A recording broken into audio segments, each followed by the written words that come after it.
Hello, everybody. It is Wednesday in Pittsburgh, Pennsylvania. My name is Adam Bittner, assistant sports editor for multimedia at the Pittsburgh Post-Gazette, joined for our weekly Penn State chat by Joel Haas of the Post-Gazette and the Daily Collegian. Reported on the big win against Kent State over the weekend, getting ready to cover Penn State-Illinois. First, I think, really big game of the season. Joel, West Virginia had that big game energy, but Penn State clearly outclassed that team. And they ended up losing to Pitt as well. So this is a ranked matchup. It feels a little bit different with Illinois coming off the win against Nebraska on Friday night. So we're going to break all of that down. We're going to talk about the Penn State offense in the expectation game. Andy Kotelnicki, Drew Allar still have some critics out there despite breaking a Penn State yardage record against the Golden Flash this past week. Get into the receivers a little bit with the emergence of Omari Evans, the tight ends with Tyler Warren, Luke Reynolds. We're also going to get into Bret Bielema, and I think we're going to do that right at the top, Joel. Talk about Bret Bielema, whiteout energy, what the heck that is, and if Bret Bielema was giving them some bulletin board material or not. Before we get into all of that, just want to thank our sponsor, Voodoo Brewing Company and State College. Enjoy world-renowned craft beer, delicious cocktails, and our almost famous lobster rolls at Voodoo Brewing Company State College Pub, located right off College Avenue and Route 322 at 201 Elmwood Street, State College. VBC has something exciting going on every day of the week. Join us this fall on Mondays for weekly free play cornhole tournaments or test your knowledge with pub trivia every Tuesday at 6. Wednesdays are game night featuring board games, card games, and adult games. Every Thursday, your boy Dots hosts bingo, but this is not your Nana's bingo. Saturday, we have your Nittany Lions and college football on all day. We finish off Sundays with our weekly brunch paired with Steelers, Eagles, and Red Zone coverage. Can't wait to see you at the VBC State College Pub. All right, we'll just get into this. What is whiteout energy, Joel? Because it's the thing that James Franklin's been repeating pretty much since Saturday night after they beat Kent State. He wants the fans there. He wants them geeked, but he won't call it a whiteout. Won't call for a whiteout. Bret Bielema had a little bit of fun with it, said he didn't know what the hell that is. And that has blown up in Penn State Twitter circles, people taking umbrage as if, he was diminishing the atmosphere at a Penn State night game, diminishing the atmosphere of the whiteout. I think you and I talked about it before the show. We didn't read the comments that way. I think it's kind of the muddled message that he seemed to be reacting to. Was that your read on the situation of whiteout energy, but not a whiteout? Yeah, definitely. And I think what actually happened is last year, I believe it was last year, before the helmet stripe game, James Franklin called it the sneaky whiteout because, it's almost a whiteout with the little blue stripe down the middle. And so like what we did with the Collegian, we made our front cover that week, a picture of the helmet stripe, and then we had, sneaky whiteout in big text on the cover of our newspaper. And, I can't be certain, but I'm assuming James Franklin was kind of referencing that during his press conference this week, because he said, I'll be your editor this week. I'll give you the headlines. We want whiteout energy, which I thought was interesting. I did see actually, I didn't verify, but I did see that because of some sort of deal with like the Winnipeg Jets, I believe, or some other sports team, the Penn State can only use the whiteout for one game legally, because there's a different, I think it's the Winnipeg Jets, I'm not 100% sure, but there's a different sports team that also has the term whiteout, and they also have it trademarked. And so the deal allows Penn State to use that term once. So I think to interpret what Franklin is asking for, and it's kind of been blown up because he then doubled down Sunday night and put out a tweet, saying, bring your whiteout energy. They had like a little promotional video that went with it. The assistant coaches have put out kind of cryptic tweets with, emojis that are all white colored or gifs of like snow and, things like that. So it's pretty clear what the message is here, I think, at this point, that they want a whiteout without officially calling it the whiteout. At first I thought maybe he was just kind of asking for fans to be loud, right? Just kind of bring the same environment that you would create for a whiteout. But we heard again some of the coaches, the things that they've been kind of tweeting out, hinting at it. The team has kind of really taken it and run with it. Nick Dawkins had a media availability earlier today where he said, I think you guys should kind of check your laundry, make sure there's not too much blue, make sure you got some white in there, make sure you open up the drawers and look for that old white sweatshirt. That's just, and then he said, that's just my suggestion for the game, but do whatever you want to do. So, they're dancing around it, but I think it's a I whiteout. was about to ask, where does the term "wear white" come in terms of that deal with the? You're right, it is the Winnipeg Jets, but Penn State's done a decent job of branding just the terms "wear white." I don't think you had to necessarily say "white out." Couldn't James Franklin just come out and say "wear white" if he doesn't want to say the words "white out"? Yeah, I'm not. That is a little bit confusing to me. I'm not sure why they're, so hesitant to even go near it. But I mean, I do think the overall message here is if you're a Penn State fan and you're not sure what to do, just wear white. You'll be safe wearing white. I mean, I've seen fans on Twitter, Penn State fans, just kind of blatantly saying, let's just make it a fan whiteout, whether or not the team wants to officially label it as that. And then I've also seen kind of the idea that this is probably going to end up being a tougher opponent than Washington. You could kind of go back and forth on that, but either way, Illinois is a ranked team. Washington probably will not be.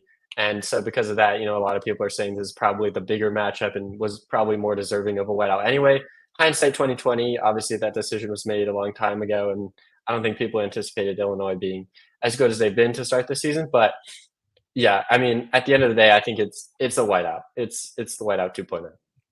So if you're going, wear white. That's what they're saying. I can say it. I'm not bound by any deal. But that seems to be where things are going. Joel, let's get into this conversation of some of the angst surrounding Andy Kotelnicki. I was pretty active lurking on Twitter on Saturday during the first half. Penn State gets that first touchdown to go up 7-0. Then Bo Pribula throws the interception. Then they don't score really until like the late part of the first half. And there was some, people were upset because this was the same team that got beat 71-0 by Tennessee, gave up a ton of points in the first quarter alone. The Golden Flashes did. And so some people are asking, what's really changed with the Penn State offense. Then, of course, they go on to silence some of those people by piling up 56 points, the most yards Penn State's ever had in a game in history. But there still seems to be this sneaking suspicion of Andy Kotelnicki. What do you make of that? And I say this especially in the context of, listen, we all remember the Joe Moorhead days. People love them. They should. Those were probably two of Penn State's best years in recent memory. But let's remember, Joe Moorhead lost to Pitt and then got absolutely dominated by Michigan in 2016 before things clicked in that Minnesota game, and they went on the run all the way to the Big Ten title in the Rose Bowl. Have expectations maybe gotten a little bit out of control with Andy Kotelnicki? I think they have. I think it's pretty unrealistic at this point to still be skeptical based on what we've seen. I mean, Penn State has more explosive plays through 3 games than they did all of last season, maybe all of the last 2 years. Someone would have to fact check that, but I think it's probably pretty close. I mean, I think obviously a small sample size, but it's not like Penn State was able to find this sort of explosiveness, last year or the year before during its non-conference slate either.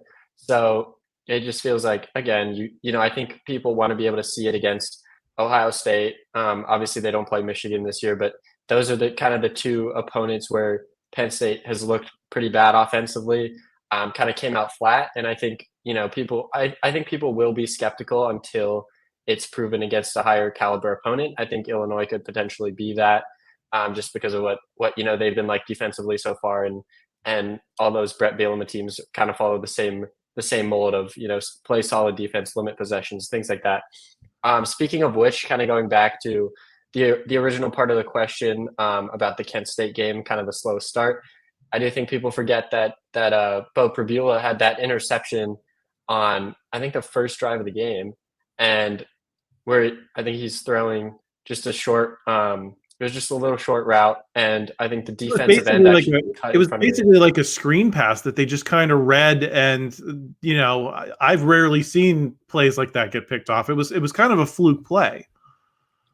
Right. Yeah, I just wanted to kind of point out, like, if it's not for that play, which again was a great, athletic catch there by the defensive end for Kent State, but also kind of a fluky play. If it's not for that, Penn State probably scores on that drive the way they, were just moving the ball all game, and they would probably be up 14-0 in the first quarter instead of just 7-0. So I think that maybe would have changed the narrative a little bit. I also think it's important to point out that even though Penn State dominated that game statistically, broke a program record for yards in the game and also broke the program record for yard differential in the game. Despite all that, the time of possession was only 35 minutes to 25 minutes. So Kent State did a really, really great job of kind of, chewing the clock every possession they got. I heard I'll give a little shout out to Bud Elliott with CBS Sports, who I heard him point that out, that Kent State averaged, I think, 44 seconds per play. So if you think of the play clock being 40 seconds, they pretty much ran it down to 1, then ran a 5-second play on every play. So Kent State doing a really, really good job of milking the clock there, which I think certainly limited Penn State's scoring. If you want to, compare it to maybe the Tennessee game, where I don't think it was as bad, because I think Kent State, going into the Tennessee game, maybe had a little bit more hope. And then after that beat down against Tennessee, they kind of decided, okay, going into this Penn State game, let's just get out of there, as quickly as we can. So I think that their mentality kind of changed. And I think that can kind of explain why Tennessee was able to put up a little bit more points than Penn State was. But again, I still thought, the offense looked good. And I do think, Kotelnicki probably being scrutinized more than he should be from the Penn State fan base. But at the same time, you can kind of understand why the fan base is maybe hesitant right now, just kind of given what we saw with Mike Yosich. Well, and I think there was certainly a bar lowering situation there where Kent State was so bad against Tennessee, was so bad against Pitt, lost to St. Francis. And so then you had people saying, oh, this is the worst team. We said it on this podcast. This is probably one of the worst teams Penn State's played, certainly on the FBS level, in a long time. And then they go out and only score 7 points in the first quarter. So I think you understand it on one level, but on another, it does just feel like they expect Penn State to score on every possession. And, I hear it in the stands. People say, oh, this isn't going to work against Ohio State. This isn't going to work against whoever. We'll slow down a little bit and just remember where the best Penn State offense of our living memory, certainly anyone under 30 who doesn't remember 94, let's just remember where they started versus where they ended with 7 straight touchdowns against USC in the Rose Bowl. Joel, I'm going to ask a similar version of the same question for Drew Allar, because despite the fact that he carved Kent State up pretty well, there were still critics on social media in that first half. And he didn't play much of the second half. So you can just say there were people that still don't seem to be buying his stock, no matter how good the stats are. I will say, Joel, that there's been some throws, I think, especially in the West Virginia game, where when it doesn't work, it looks bad visually. And I can maybe kind of see the doubt that creeps in, because especially in this age of social media where you kind of have one guy, clip up 30 seconds of video and then present it as, wow, Drew Allar he still can't play. Look at this. And then you don't see the other 30 throws in the game. You just see that one. Is this a big game for him to go out against a ranked opponent? He's only beaten one, and it was number 24 Iowa last year in the whiteout.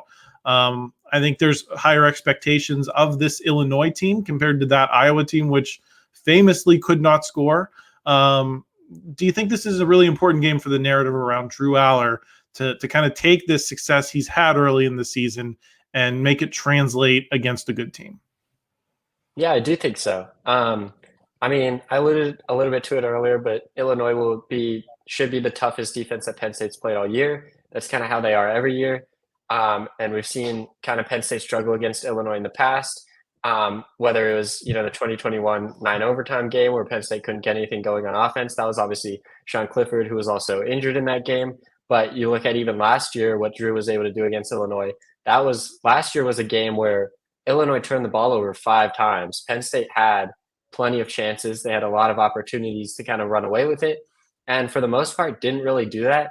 I think they finished winning 38-15 or something like that. But, in a game where you win the turnover battle 5-0, I think you're expecting maybe a little bit more. I think his completion percentage in that game was also around 50%.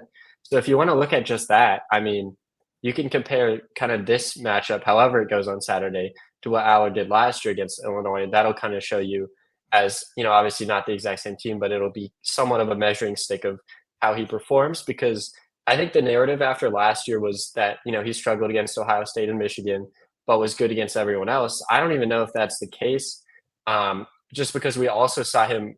I think there were a few games throughout the year where he was under 50% completion just throughout Big Ten play. I think the Indiana game might have been another one, and then the Ole Miss game might have been another one in Illinois last year. So there were definitely a few times where that happened outside of just those big games. And so even though, again, this isn't, Ohio State or Michigan, it's Illinois, even though despite that, I still think a good performance against Illinois can go a long way toward kind of proving that, he's taken the next step in his progression. And I do kind of look at what you said with some of the throws kind of looking a little bit ugly. I definitely that reminds me of the interception. Definitely is what I think of there. But and you look at last year where we had the statistic where he went like 350 pass attempts without an interception, and it was like the longest streak in college football history or whatever. And obviously not doing that exactly this year, maybe a bit more risky with the throws, but I think that's a trade-off that you should be willing to take. But this is also the type of defense that can capitalize on that. Illinois is you know what to expect from Illinois. You know what to expect from a Bret Bielema team. They're going to try and drag you into the mud. They're going to try and beat you up and limit your possessions, and they're going to try and keep it low scoring. But they're going to stay in the game, or at least they're going to try to the whole time. And then they're going to hope you make a mistake, whether it's an interception, a fumble, some kind of special teams mistake, whatever it's going to be. They're going to hope that you make some kind of mistake, and then they're going to be able to capitalize on it because they're going to be very disciplined. And this is the type of game that can easily go off the rails if Allar doesn't look great to start or gets a little bit shaken up mentally, maybe throws a pick early, something like that. So this is the type of game that could be a little bit dangerous for a quarterback. Yeah, I absolutely agree. And I think, if you can put up a performance like you did against West Virginia in this game and not like you did against Illinois, that game against Illinois in sequence was also, I think, the first time we really saw him struggle. And so that I think that adds another element of you're getting Illinois early in the season again as well. So we're not talking about a November game here. It's really kind of a nice exact, goalpost to kind of track him with. So keep an eye on him. I wanted to get into the receivers a little bit, Joel. Omari Evans really is seeming to become a thing for me. Catches another big pass against Kent State. I think he was over 100 yards total for the day on his 4 catches. So that's a lot of explosiveness. What happened with him? Considering he is a junior, he is not a spring chicken. He's blooming late here. Was it him needing time to adapt to the college game and maybe being what we don't see a ton in college football anymore, which is these program guys who stay in lower level roles and then emerge and kind of break out once they become upperclassmen? Was it Mike Yurcich's offense, which was bad generally for all of the receivers last season, led to arguably the departure of Keandre Lambert-Smith this offseason just because of all the things that happened with him late in the season? What's happening with Omari Evans? Is it him? Is it the offense, or is it both? I tend to believe it's a little bit of both, just because it's been such a drastic turnaround that I think it's almost impossible for just one thing to kind of be the contributor to that. I mean, you look at what he's done this season in terms of the explosion, the explosive plays, some 50-yard plays. He even had one that was called back, 50-yarder against Bowling Green as well, that could have, bumped up his stats a little bit more from what they are right now. But I think he's number 4 right now in the country in yards per reception with 25, which is kind of unheard of for, Penn State's offense over the last couple of years. And he's already got more yards this season through 3 games than he had through his first 2 seasons at Penn State. And I think even entering this season, you could make the argument that his 2 best performances were the last 2 blue-white games.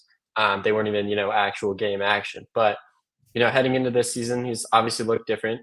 And, that's something that we heard about a lot over the summer. James Franklin, brought it up multiple times. Other receivers kind of said the same thing. Marcus Higgins, Kotelnicki, whoever it was, we're all very complimentary of Omari Evans, but it was really hard to believe it until we actually got to see it on the field. And I think what we've seen is a product of him being, sort of a late bloomer. That is something that James Franklin mentioned during his press conference, that this is a guy that played quarterback in high school. So, he was a bit more of a project coming in. They were kind of taking a chance on him. Wasn't the most heavily recruited guy coming out of high school either. So this was, the staff kind of took a shot on him. They liked the potential that they saw.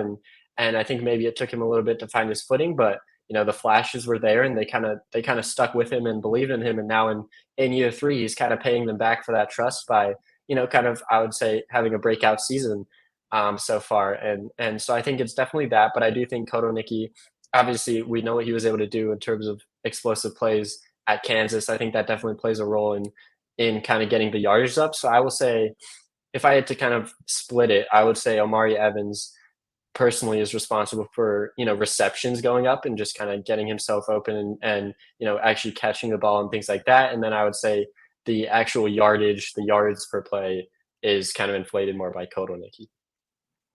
My comp for him in some of the podcasts I did last year with Seth Engel when he was in your seat was Saeed Blacknall, who famously, came in as a 4-star prospect, but never broke out statistically. But especially in that 2016 run to the Big Ten championship game, he made a lot of big plays, specifically in that game against Wisconsin at Lucas Oil Stadium in Indy. But I think he's outperforming that comp because I have Blacknall's stats up here.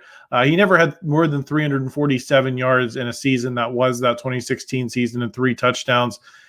He averaged 23 yards a catch that season on his 15 catches, but Evans is already well outpacing that. I think he's at 205 yards.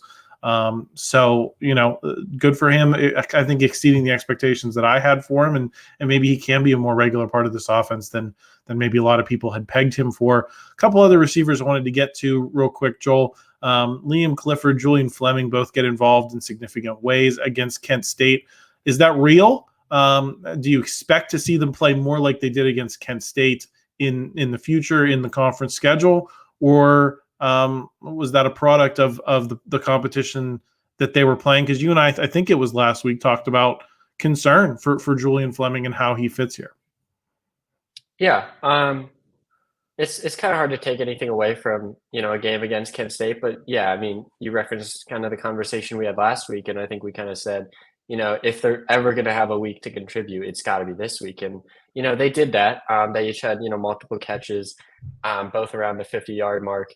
And, they were certainly involved, but it is still, I think, I still think they have a lot to prove, especially this week against Illinois will be another good test for them against, pretty solid secondary. And they're guys that have both looked good in practice, I think, as we're watching them go through drills and things like that. But again, just I don't know if we've been able to see it consistently translate to the field for whatever reason. I mean, Liam Clifford especially jumps out to me. I mean, he's had some really great practices we get limited viewing windows, but from what we've seen, he appears to be playing really well, beating some of those, defensive backs that Penn State has that are really good on one-on-one drills and things like that. And, again, it took until this Kent State game for him to really get involved. He had no catches before that. And so you're kind of wondering what's the issue there with him.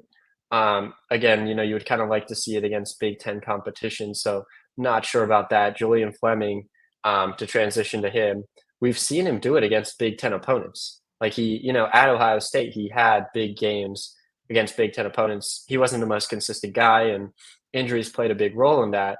But, he had a 500-yard season with Ohio State, and a lot of that came during Big Ten play. So we know he has the capability to do it against a Big Ten opponent. So, I mean, I don't know, what the staff really has to do to kind of get him going. I think, he just hasn't been one of Drew's kind of favorite targets to look to. For whatever reason, we do know that, he does make a big impact in the blocking game. I think PFF had him as like the highest graded blocking wide receiver or something last year. And so, that's great and all, and it certainly helps with the run game, but you'd also like to see him prove himself as a threat against, some actual decent competition, just so the defense has to respect him and, kind of make sure that they're covering him and not just keying in on a few guys like, Harrison Wallace and Tyler Warren. They actually, have to kind of be watching for multiple different threats. And I think it's really important for him to put stuff on film, not just against Kent State, but, against Illinois, I think, again, will be another good opportunity. Transition to my next question. Well, huge game for the tight ends against Kent State. Tyler Warren throwing, passing, running, doing everything. Luke Reynolds has an incredible catch, the true freshman 5-star recruit. Is this the most talent that James Franklin has had at this position? Just raw talent. Obviously, Luke Reynolds has a long way to go to be a polished college football player, and at this stage, I don't know if you can say this is the best tight end room that they have on paper, but it certainly has. It feels like it has the potential by the end of the year, Joel. With the caliber of these guys, we talked on a previous show about how Tyler Warren's on track to beat any numbers that Pat Freiermuth, Mike Gesicki, Theo Johnson put up, and then you have this other guy who's making incredibly athletic plays. It feels like that there's a lot of upside still to mine here from these guys, and maybe this is, by the end of the year, maybe one of their best tight end groups under Franklin. Yeah, and Dinkins, I just hop in. Dinkins had that touchdown catch too. He's back. He's back in that mix as well. Yeah, for sure. Dinkins obviously, struggled with a little bit of injury there at the beginning of the year, but looks to be fully healthy now. So yeah, another name in that room. But I think it's a really high bar to clear, because you look even just 2 years ago, they had Brenton Strange, Theo Johnson, Tyler Warren all together. And all three of those guys are going to be in the NFL this time next year. And then, you kind of look at this year, it's, again, you're in a similar position where you've got probably, 3 guys who will end up in the NFL, just kind of looking at the roster, if not more. So a very high bar to clear, but I'm honestly going to say that I probably agree with you. And I think, Luke Reynolds definitely makes a big difference with his arrival on campus, because now you have a 5-star. None of the aforementioned guys, all those guys that Penn State has sent to the NFL, don't believe any of them were 5-stars.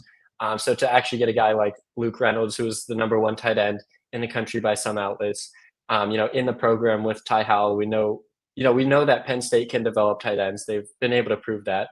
And now they have the #1 ranked tight end in the class coming in. And so obviously he's going to have big expectations. You talked about Tyler Warren, on the border of some program records. He'll probably have most of them by the end of the season. And then a couple years later, Luke Reynolds is the guy that's probably going to come through and break all of them. And I think that's just kind of the mentality of the room. And that's, not to overlook any of the other guys, Khalil Dinkins or Andrew Rappelier, some of the other guys in the room who are also very talented. But there's just so many guys in that room who are going to be, future NFL players that I think, again, high bar to clear. You had, 3 NFL guys on the roster a couple of years ago. I think they might have 4 right now. I think they have at least 3, maybe 4. So I do think they're better. Will be compelling to see that play out. Joel, I wanted to ask you about Luke Altmaier from Illinois. Obviously had that horrific game last season, throws 4 interceptions against Penn State. Really kind of buried Illinois before they had a chance to get going in that game in Champaign. But I'll tell you what, his stats are impressive this season. He's up to 71.4 on the completion percentage, 8.2 yards per attempt, 10 touchdowns, no interceptions, takes them into Lincoln, gets a big win against a Nebraska team that was favored by a touchdown. Listen, Penn State's favored by a lot. I think it's 18 points the last time I looked at the line. And I think whenever you see a line that big, you tend to think whoever's at quarterback is probably should not challenge Penn State. But the stats are certainly there. What's your read on him and his ability to maybe give them trouble, considering you're only a few weeks removed from Connor Bazelak of Bowling Green looking pretty savvy in that first half, making some plays and making Penn State sweat a little bit? Yeah. I do look at Altmaier, and I think he's a really good quarterback. I think it's really interesting to see the way that he's developed from last year. Because obviously last year, I think, probably a middle of the pack Big Ten quarterback if you wanted to power rank him. But that's something Franklin mentioned. Franklin actually called him the most improved player in college football. I don't know if I would go that far. Seems like classic Franklin, kind of talking up the opponent before the matchup every week. But I do think he has made some strides. You look at, again, 4 turnovers against Penn State last year. So turnover is obviously kind of an issue. But you look at this year, he had 10 touchdowns and no interceptions through 3 games. So, whatever they're doing, they've obviously been able to kind of clean up that issue so far. Again, maybe maybe that reappears and this Penn State defense is able to get a few, interceptions, because it would obviously be the toughest team they've played. But I do think Illinois is pretty battle tested to this point, just because they've played a ranked Kansas team, which doesn't look as great anymore. I think Kansas is now 1-3, but at the time ranked, maybe had, higher expectations going into that game, and was maybe a little bit more motivated at that point. And then, like you mentioned, Nebraska, which was at the time ranked, but now both of those teams, both Kansas and Nebraska, are now unranked. That's typically how it goes though when you lose a game. But Illinois comes in with 2 ranked wins, and regardless of whether they're ranked or not, there's still quality opponents that you can look at and say Altmaier played well against solid defenses. They didn't have necessarily a cupcake schedule, so I almost view him as pretty battle tested. And if they had played maybe an FCS school and a couple MAC directional Michigan schools, then maybe they're coming in with the 10-0 touchdown interception ratio and the 71% completion, and you're thinking it's kind of fraudulent. But given the competition they've played, that I would say Illinois has kind of proven itself to be at least a functional offense, which isn't something you could always say about them in recent history. And so I think that will be a pretty big test for Penn State. But I also viewed Garrett Green as a solid quarterback, and Basilak, same kind of deal. So I think Penn State has also proven that it can kind of handle these types of quarterbacks. So it is an intriguing matchup to me. And I do think Illinois has some threats at receiver as well this year that maybe weren't there the past few times that these teams matched up. So it'll be interesting to kind of see if their passing game is a little bit more heavy compared to the run heavy attack that we're maybe used to from Illinois. But to kind of answer the original question, I do think Altmaier is pretty legit. I do think he'll kind of test this Penn State defense, and it'll be, on both sides, it'll be a really good test to kind of see exactly how good they are. Last question I had for you, Joel. They announced the kick time for the UCLA game. It's noon. And they're having UCLA, who's playing an 11 p.m. game this week at Oregon, come across the country and play what their bodies are going to tell them is 9 a.m. Pacific time in Beaver Stadium against Penn State. I really didn't think we'd see much of this, to be honest with you. I thought they would try to have those West Coast teams play in the later time windows. You have CBS to showcase, both the expansion, and then you want to get a big brand like Penn State. That's the 3:30 block. You have NBC at 7:30, and then you can have some big games later as well. Now with the way basically the Pac-12 wing of the Big Ten is coming together. Were you surprised to see that noon kick time for Penn State against UCLA? And does it not seem like a pretty massive advantage for a Penn State team that may not really need it against the Bruins? Yeah, it definitely does. You add the Pac-12 schools, that's something they talked about initially, was you're expanding into new time zones. And now really, the Big Ten Conference has 4 different, time slots for football with, noon, and then like the 3:30, and then the 7, and then the 10 p.m. with those kind of former Pac-12 teams after dark. And but to get to your question, that's something that I've kind of been monitoring this year. I was really curious to see kind of how those incoming Big Ten teams would be able to do when they had to go on the road. I think it was UCLA who went to Indiana and got blown out.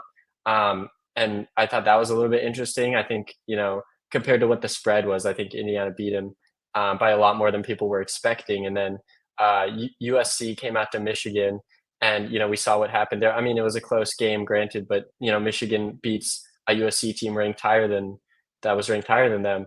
And I believe USC was favored heading into that game. And so you kind of look at that, and maybe there's some legs to the idea that, these incoming Pac-12 teams are going to struggle every time they have to come out east.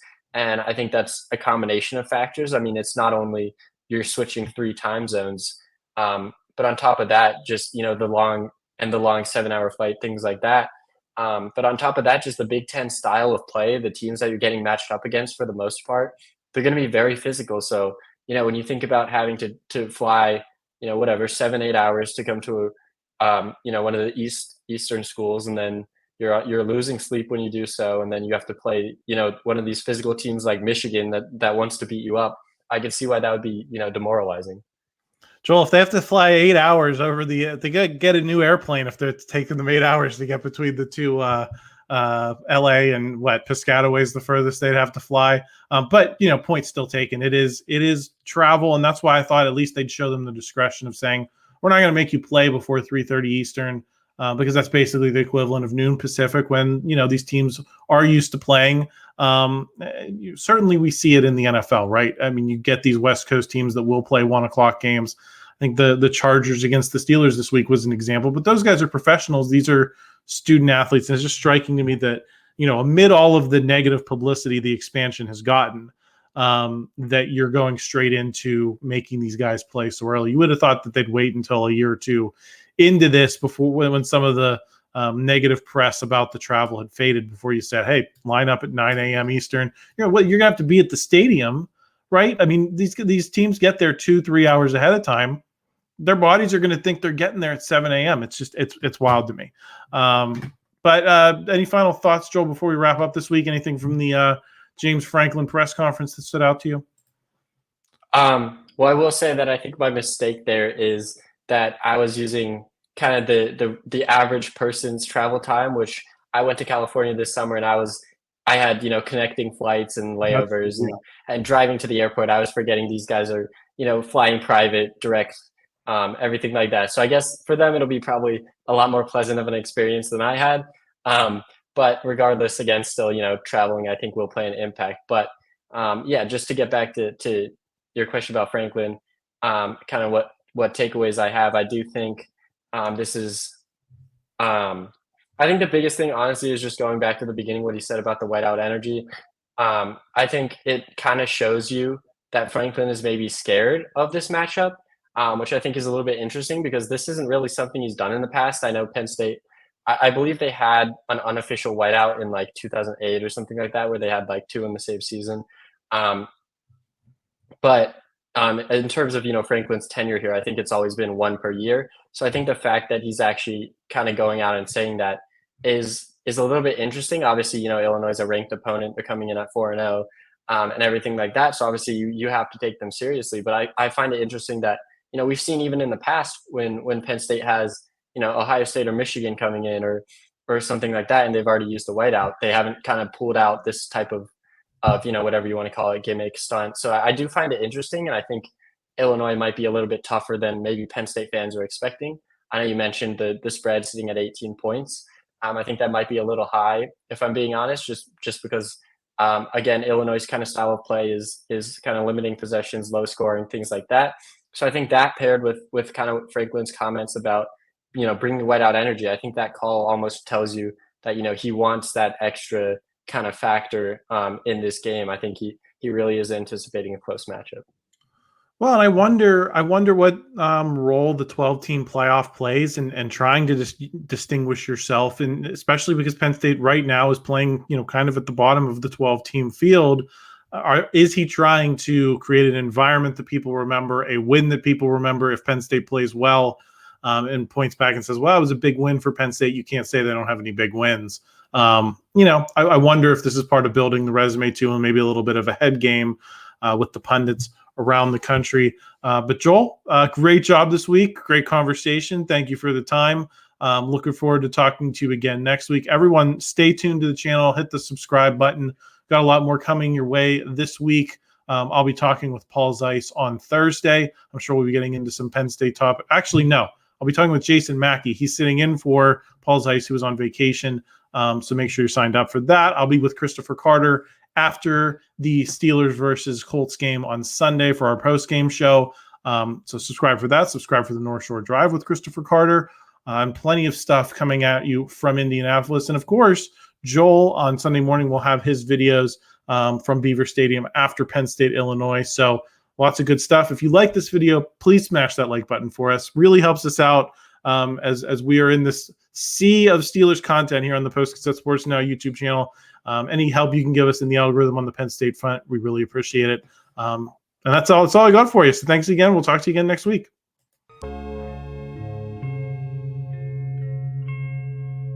Thank you for checking out this content from Post-Gazette Sports. If you watch this video on YouTube, please like the video and subscribe to our channel. For all of the sports coverage the Post-Gazette has to offer, visit post-gazette.com.